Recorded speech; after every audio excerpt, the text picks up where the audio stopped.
আসসালামু আলাইকুম, স্বাগত জানাচ্ছি আরটিভির দুপুরের সংবাদে। পুরোটা সংবাদ জুড়ে আপনাদের সাথে রয়েছে আমি নুসরাত সুজানা।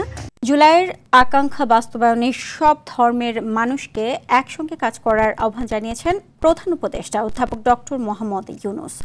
রাজধানীর ঢাকেশ্বরী মন্দিরে দুর্গাপূজার প্রস্তুতি পরিদর্শন শেষে তিনি বলেন, রাষ্ট্র সব ধর্মের মানুষকে সমান মর্যাদা দিতে বাধ্য, কোনো ধর্মকেই আলাদা করে দেখার সুযোগ নেই বলে জানান তিনি।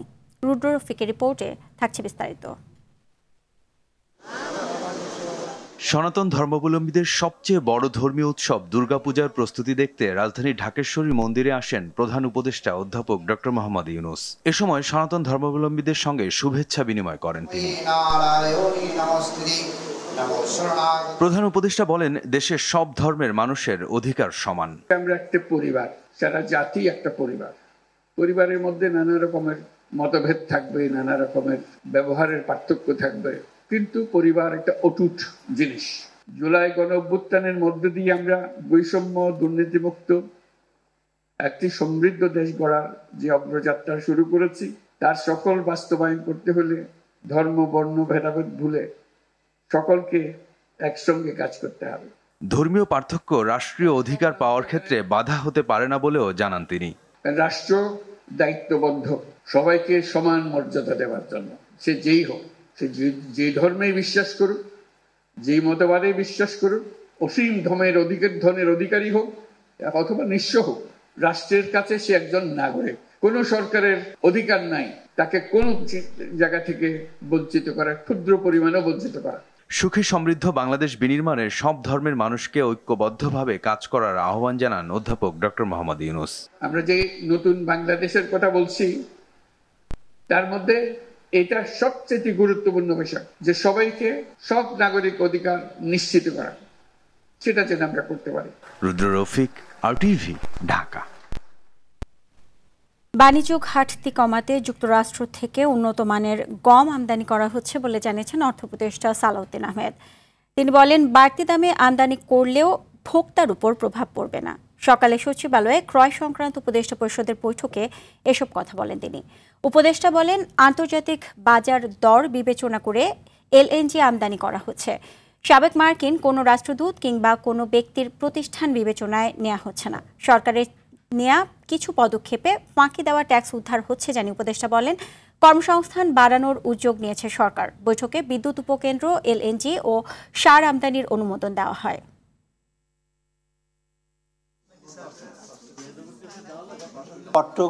ঘাটতিটা কমানোর জন্য কি কি আমদানি করতে পারবে সেটা মোটামুটি কিন্তু আমরা একটু কমফোর্টেবল পজিশন আমাদের এখানে। আমরা গম ব্যাপারে বলেছি, আমাদের বলে একটু বেশি হবে কিন্তু কোয়ালিটিটা একটু বেটার, প্লাস আর একটু সার্বিক হিসেবে যদি আমরা দেখি যে ওদের ট্যারিফটা তো আমরা অ্যাভয়েড করতে, ডিফিসিটটা কিছুটা দেশে লাগবেই। রাজশাহী বিশ্ববিদ্যালয় কেন্দ্রীয় ছাত্র সংসদ রাকসু নির্বাচনে নানা প্রতিশ্রুতি দিয়ে প্রচার চালাচ্ছেন প্রার্থীরা। সকাল থেকে বিভিন্ন প্যানেলের প্রার্থীরা ক্যাম্পাসের বিভিন্ন জায়গায় ঘুরে শিক্ষার্থীদের নানা প্রতিশ্রুতি দিয়ে ভোট চাচ্ছেন। এই প্রচার চলবে আগামী 24 সেপ্টেম্বর পর্যন্ত। আচরণবিধি অনুযায়ী প্রচার সকাল 10টায় শুরু হয়ে রাত 10টায় শেষ করতে হবে। এর মাঝে নির্বাচনী প্রচারে প্রার্থীদের মানতে হচ্ছে আচরণবিধি। অন্যদিকে দীর্ঘ 35 বছর পর রাকসু নির্বাচনকে ঘিরে ক্যাম্পাসের শিক্ষার্থীদের মধ্যে উৎসবের আমেজ বিরাজ করছে। মোট ভোটার 28,905 জন। আগামী 25 সেপ্টেম্বর অনুষ্ঠিত হবে রাকসুর ভোট গ্রহণ।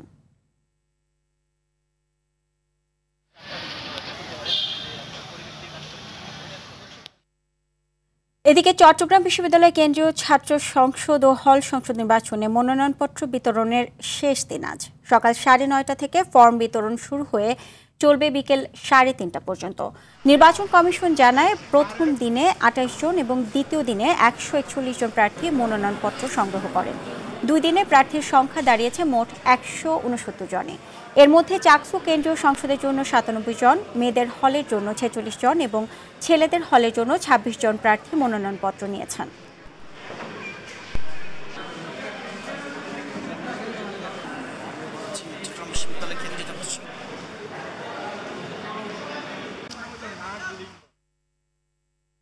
বিএসসি ও ডিপ্লোমা প্রকৌশলীদের দাবি পর্যালোচনায় সরকারের গঠিত 14 সদস্যের ওয়ার্কিং গ্রুপ প্রত্যাখ্যান করে আগামীকাল সারা দেশে বিক্ষোভ ও অবস্থান কর্মসূচির ঘোষণা দিয়েছেন ডিপ্লোমা প্রকৌশলীরা। দুপুরে তেজগাঁওয়ের ঢাকা পলিটেকনিক ইনস্টিটিউটে সংবাদ সম্মেলনে এই ঘোষণা দেন কারিগরি শিক্ষা আন্দোলন বাংলাদেশের সভাপতি মাশফিক ইসলাম। এ সময় গঠিত ওয়ার্কিং কমিটি শুধুমাত্র বিএসসি ইঞ্জিনিয়ারদের 3 দফা বাস্তবায়ন করার ষড়যন্ত্র বলে দাবি করেন তিনি। এছাড়া কারিগরি ছাত্র আন্দোলনের 6 দফা দাবির রূপরেখা দ্রুত বাস্তবায়নের দাবিও জানান ডিপ্লোমা প্রকৌশলীরা। পরে 7 রাস্তা মোড়ে কিছু সময় বিক্ষোভ করেন তারা। প্রকৌশল অধিকার আন্দোলন কর্তৃক যে 3 দফা অযৌক্তিক আমরা কারিগরি ছাত্র আন্দোলন বাংলাদেশ সারা বাংলাদেশের সকল পলিটেকনিক ইনস্টিটিউট এছাড়াও আমাদের যে ডিপ্লোমা কৃষি ইনস্টিটিউট রয়েছে, ডিপ্লোমা মেরিন এবং ডিপ্লোমা টেক্সটাইল ইনস্টিটিউট সকলের সাথে মতামত ক্রমে এবং সকলের সমন্বয়ে আমরা এই অসম কমিটি বর্জন ঘোষণা করছি। আগামীকাল সারা বাংলাদেশের সকল পলিটেকনিক ইনস্টিটিউট নিজ নিজ জেলার গুরুত্বপূর্ণ পয়েন্টে বিক্ষোভ প্রতিবাদ এবং অবস্থান কর্মসূচি পালন করবে। বাগেরহাটে 4টি সংসদীয় আসন পুনর্বহালের দাবিতে জেলা উপজেলা নির্বাচন কর্মকর্তার কার্যালয়ের সামনে অবস্থান কর্মসূচি পালন করেছে সর্বদলীয় সম্মিলিত কমিটি। সকাল 9টা থেকে 4 ঘণ্টা আন্দোলনকারীরা এই কর্মসূচি পালন করেন। এতে নির্বাচন অফিসে ঢোকার গেট আটকে কর্মকর্তা কর্মচারীদের ঢুকতে দেয়নি আন্দোলনকারীরা। এতে অফিসের নিয়মিত কাজ ব্যাহত হয়। আজ ও আগামীকালের ডাকা হরতাল প্রত্যাহার করে নতুন এই কর্মসূচি ঘোষণা দেওয়া হয়।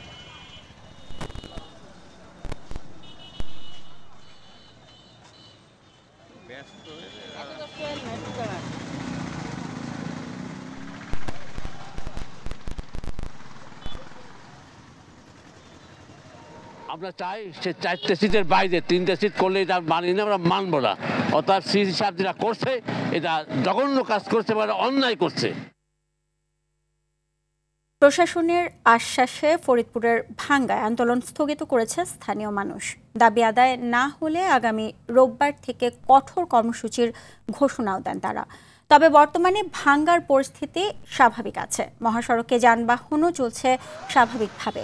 তবে আইনশৃঙ্খলা রক্ষায় সেনাবাহিনীর পাশাপাশি পুলিশ, র্যাব ও এপিবিএন রাস্তায় টহল দিচ্ছে। এর আগে সোমবার ফরিদপুর 4 আসনের সীমানা পুনর্বহালে নির্বাচন কমিশনকে একটি প্রতিবেদন পাঠিয়েছেন জেলা প্রশাসক মোহাম্মদ কামরুল হাসান মোল্লা। এতে আসন পুনর্বিন্যাসের বিষয়টি পুনর্বিবেচনা করা না হলে সার্বিক আইনশৃঙ্খলা পরিস্থিতি অবনতির আশঙ্কা করেন তিনি।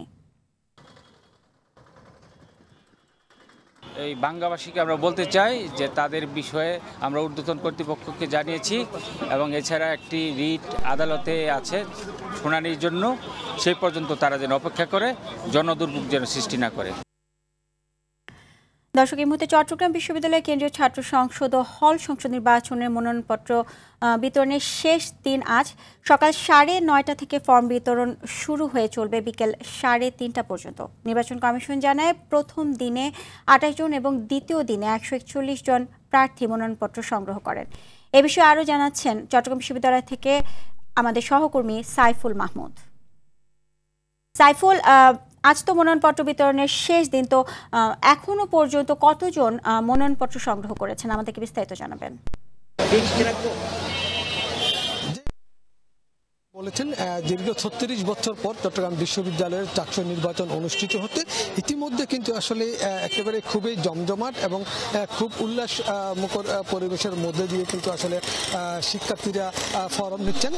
আজকে কিন্তু যেহেতু ফরম নেওয়ার শেষ দিন, সেই জন্য কিন্তু ভিতরে প্রচণ্ড ভিড়। তবে আমরা কর্তৃপক্ষের সাথে যেটা কথা বলে জানলাম, কেন্দ্রীয় ছাত্র সংসদের ভিপি পদের জন্য 115টা ফরম বিতরণ করেছেন এবং হল সংসদের জন্য আসলে কি পরিমাণ ফরম বিতরণ করেছেন সেটি ওনারা নির্দিষ্ট করে বলতে পারেনি। তবে ওনারা বললে সর্বমোট এই পর্যন্ত গত 2 দিন সহ আজকে পর্যন্ত আসলে 4 শতাধিক ফরম ইতিমধ্যে বিতরণ করা হয়েছে এবং গতকাল 2টি হলের ফরম বিতরণ হয়নি এবং সেই হলগুলোর আজকে ফরম বিতরণ হয়েছে। তবে এখানে কিন্তু একটা উৎসব মুখর পরিবেশের মধ্যে দিয়ে কিন্তু আসলে ফরম নিচ্ছেন সবাই এবং যারা ফরম নিচ্ছেন তারা বললো আসলে প্রত্যেকেই তারা কিন্তু আসলে জিতার আশাবাদ ব্যক্ত করেছেন এবং তারা জানিয়েছেন এবং তারা প্রত্যেকেই কিন্তু যেহেতু দীর্ঘ 36 বছর পর নির্বাচন হচ্ছে এবং তারা কিন্তু সকল ছাত্রছাত্রীদের ভোটটা তারা প্রত্যাশা করছেন এবং একই সাথে আগামীকাল কিন্তু আসলে ফর্ম জমা দেওয়ার শেষ তারিখ। যারা গতকাল এবং গত পরশু এবং গতকাল যারা ফর্ম নিয়েছেন তারা কিন্তু ইতিমধ্যে জমা দিয়েছেন এবং যারা আজকে নিতেন অনেকে কিন্তু ফর্ম পূরণ করে সেটা জমা দিচ্ছেন এবং যেহেতু আগামীকাল বিকাল 5টা পর্যন্ত আসলে ফর্ম নেবেন সে পর্যন্ত অনেকে কিন্তু আসলে ফর্ম নিতেন। তবে এখনো পর্যন্ত দলীয়ভাবে প্যানেল ঘোষণা করেছেন শুধুমাত্র ছাত্রদল, তারা দলীয় প্যানেলের মাধ্যমে ঘোষণা করে তারা ফর্ম নিয়েছেন। তবে নির্বাচন কমিশনার বলেছেন আসলে সুষ্ঠু সুন্দর পরিবেশের মাধ্যমে তারা একটা নির্বাচন উপহার দেওয়ার চেষ্টা করবেন এবং এখানে কিন্তু আইন শৃঙ্খলা রক্ষাকারী বাহিনী কিন্তু প্রচুর রেখেছেন যাতে কোনো ধরনের অপ্রীতিকর ঘটনা না ঘটে, সেজন্য তারা কিন্তু আসলে এই বিষয়টাকে মাথায় রেখে কিন্তু আইন শৃঙ্খলা রক্ষাকারী বাহিনী কাজ করছে এবং একই সাথে আগামী মাসের 12 তারিখে কিন্তু আসলে এই নির্বাচন অনুষ্ঠিত হবে এবং ইতিমধ্যে নির্বাচন কমিশনার নির্বাচন সম্পন্ন করার জন্য সম্পূর্ণ প্রস্তুতি নিয়ে রেখেছেন এবং একটা উৎসবমুখর পরিবেশের মধ্যে দিয়ে কিন্তু আসলে দীর্ঘ 36 বছর পর এই চাকসু নির্বাচন অনুষ্ঠিত হচ্ছে বলে জানা গেছে। তবে সবাই খুশি কিন্তু এখন। এই ছিল আমার কাছে চাকসু নির্বাচন নিয়ে সর্বশেষ তথ্য। জি, ধন্যবাদ আপনাকে। জুলাই আগস্টের হত্যাকাণ্ডে মানবতা বিরোধী অপরাধের মামলায় সাবেক প্রধানমন্ত্রী শেখ হাসিনা সহ 3 আসামির বিরুদ্ধে দ্বিতীয় দিনের মতো সাক্ষ্য দিয়েছেন আমার দেশ সম্পাদক মাহমুদুর রহমান। সকালে বিচারপতি মোহাম্মদ গোলাম মর্তুজা মজুমদারের নেতৃত্বাধীন আন্তর্জাতিক অপরাধ ট্রাইব্যুনাল 1-এ এই সাক্ষ্য গ্রহণ হয়।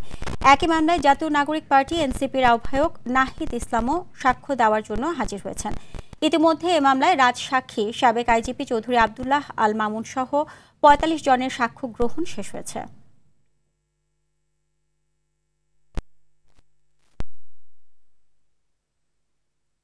এশিয়া কাপে বাঁচা মরার লড়াইয়ে আজ আফগানিস্তানের মুখোমুখি হবে বাংলাদেশ। দুবাইয়ে ম্যাচটি শুরু হবে বাংলাদেশ সময় রাত 8:30টায়।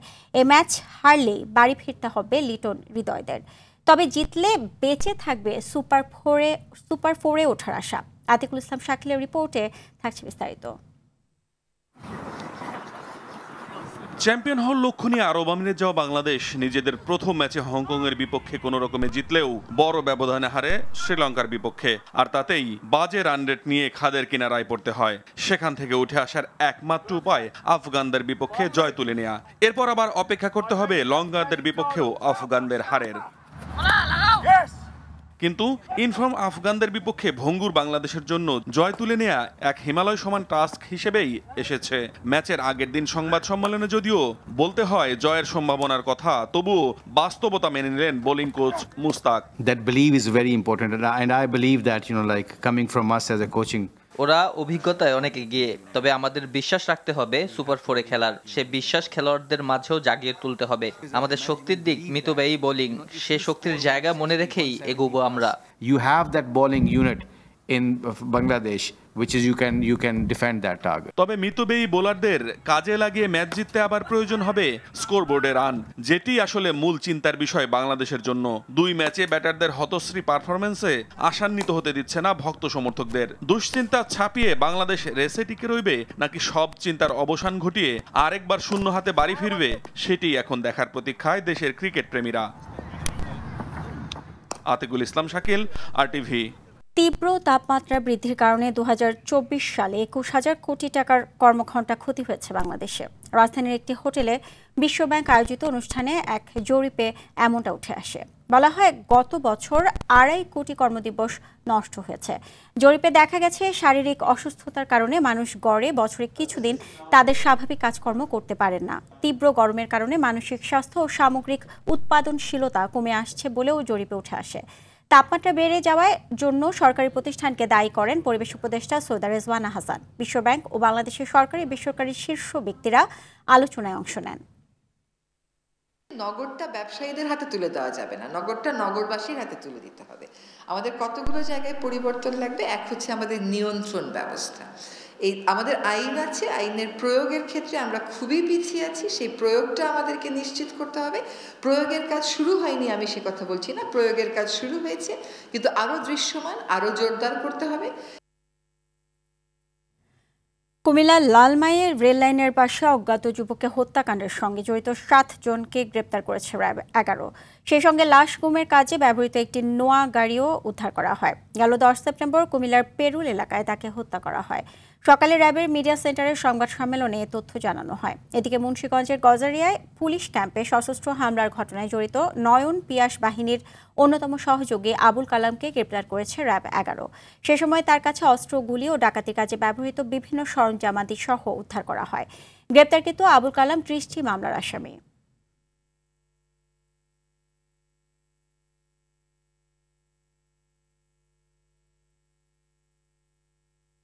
ভিকটিমের নাম দুলাল, দুলালের স্ত্রী ফাতেমা। এই ফাতেমার যে দ্বিতীয় স্বামী হাশেম, তার শাশুড়ি এবং তার স্ত্রীকে ঢাকা যাত্রাবাড়ি থেকে অ্যারেস্ট করা হয়। পরবর্তীতে আর একটা অভিযানে এর সাথে সংশ্লিষ্ট আরও 2 জনকে, তাজুল এবং মফিজ নামে, যারা সরাসরি এই হত্যাকাণ্ডের সাথে জড়িত ছিল, তাদেরকেও অ্যারেস্ট করা হয়। এই লাশ গুমের সাথে যে গাড়িটি ব্যবহার করা হয়েছিল, একটি নোয়া গাড়ি, সেটিকে উদ্ধার করা হয়। বগুড়ার শিবগঞ্জের নিজ বাড়ি থেকে মা ছেলের রক্তাক্ত মরদেহ উদ্ধার করেছে পুলিশ। বগুড়ার অতিরিক্ত পুলিশ সুপার হোসেন মোহাম্মদ রায়হান জানান, সকালে উপজেলার সাদুল্লাপুর বটতলা গ্রামের কুয়েত প্রবাসী ইদ্রিস আলীর স্ত্রী রানী বেগম ও ছেলে ইমরান হোসেনের মরদেহ দেখে পুলিশকে খবর দেয়। পরে পুলিশ মরদেহ উদ্ধার করে ময়না তদন্তের জন্য শহীদ জিয়াউর রহমান মেডিকেল কলেজ হাসপাতাল মর্গে পাঠিয়েছে।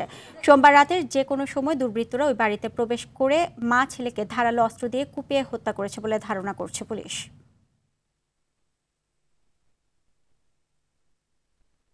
দুর্যোগ মোকাবেলার চেয়ে দুর্যোগের আগাম প্রস্তুতি বেশি জরুরি বলে মন্তব্য করেছেন দুর্যোগ ব্যবস্থাপনা ও ত্রাণ মন্ত্রণালয়ের উপদেষ্টা ফারুক-ই আজম।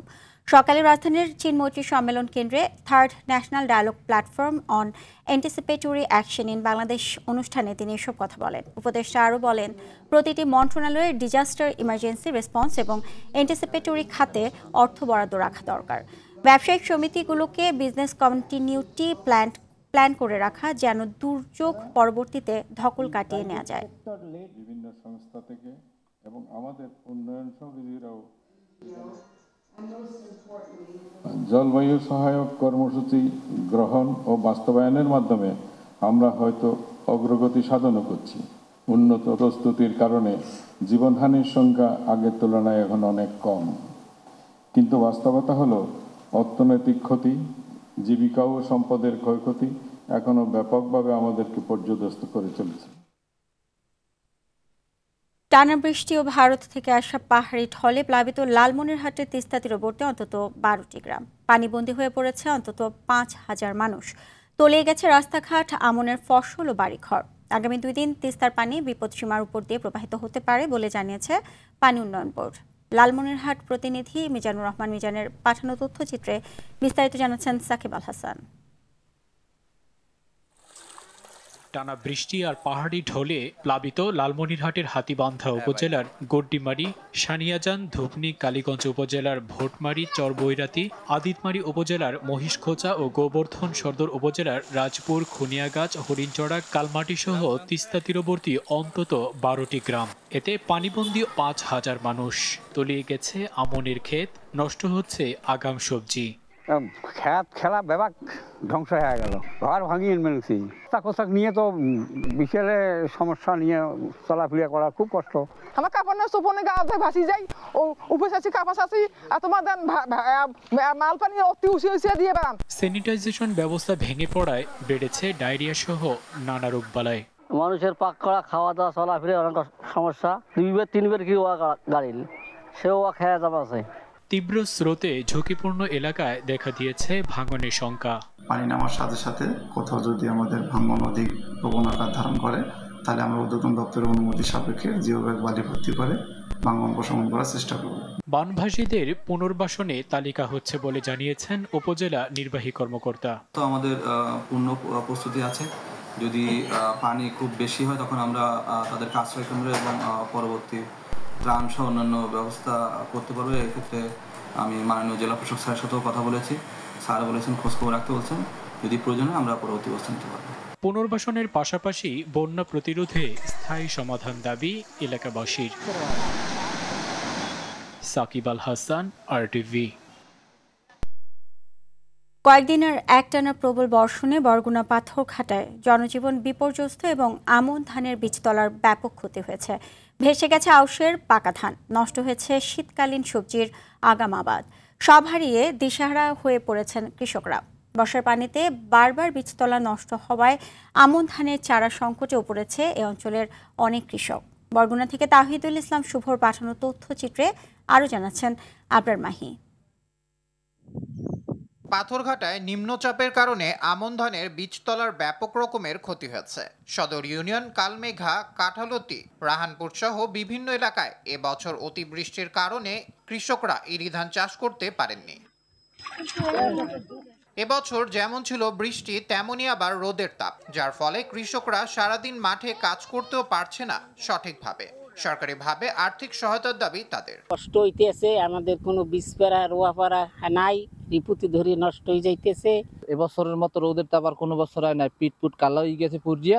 রিপুর আক্রান্ত খুবই বেশি, তারপর দেখা যাচ্ছে যে রোদের তাপমাত্রাও খুব বৃদ্ধি পাচ্ছে। 5 দিন 6 দিন পর পর ঔষধ দেওয়া লাগে জনমের মতো রিপু, কিন্তু আমরা ব্যর্থ, মানে ঔষধ কিনতে পারতেছি না। সরকার কাছে আবদার যেন আমাকেও কিছু সাহায্য করে। তবে উপজেলা কৃষি কর্মকর্তা জানান, আবহাওয়া ভালো হওয়ায় মাঠ পর্যায়ে কৃষকদের কার্যক্রম চলমান রয়েছে এবং আমন আবাদের লক্ষ্যমাত্রা অর্জন সম্ভব হবে। ইতিমধ্যে আমাদের প্রায় 15,000 হেক্টর জমিতে আমাদের আমন আবাদ সম্পন্ন হয়েছে। তো আমাদের প্রায় 90% জমি চাষের আওতায় আসছে এবং এখন আবহাওয়া ভালো আছে এবং কৃষকরা মাঠ পর্যায়ে কাজ চলমান রয়েছে কৃষকদের, এবং আমরা আশাবাদ ব্যক্ত করতেছি যে আগামী 1 সপ্তাহের মধ্যে আমাদের যে লক্ষ্যমাত্রা রয়েছে সেটা আমরা সম্পূর্ণ করতে সক্ষম হব।